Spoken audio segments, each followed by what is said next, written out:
Crimea, a peninsula north of the Black Sea in southeastern Europe. Peace has hardly prevailed in the region since 2014. Unrest has characterized the region for 7 years now.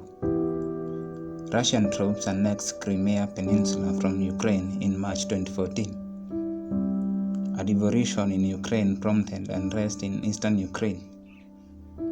The aftermath of this unrest saw Russia incorporate Crimea as one of its federal subjects. Ukraine and the international community protested the annexation, terming it as a violation of international law. Both Russia and Ukraine have persistently claimed the peninsula. It is the push and pull from the two sides that has raised mayhem in the region. Ukraine government has been battling Russian-backed separatists for 7 years now. Thousands have lost their lives from the conflict and millions others displaced. Around 30 Ukrainian soldiers have been killed by sniper fire in Ukraine. Tension has, however, escalated in the recent past. This following the buildup of Russian soldiers at the border with Ukraine. Tens of thousands of soldiers have been deployed in the border with Kiev. Images from satellite photos show heavy presence of artillery and tankers in the region.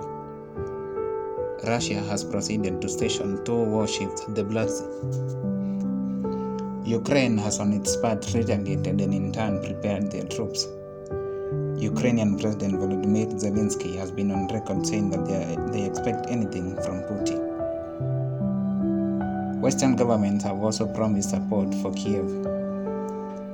Reports now indicate that USA and British warships could be headed for the Black Sea. The USA and NATO have warned Russia over the massment of troops.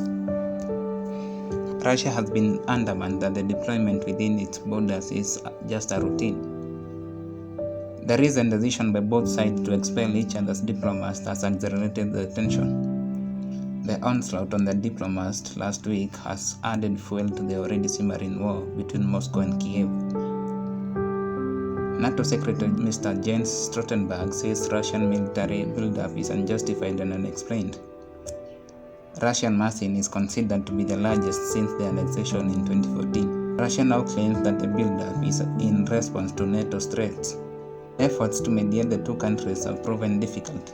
French President Emmanuel Macron hinted at possible sanctions on Moscow.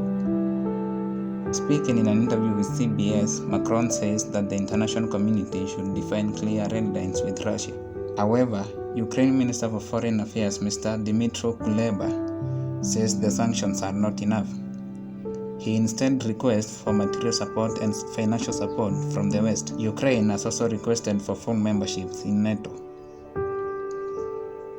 And attention now is on the international community to see how they will deal with these disputes.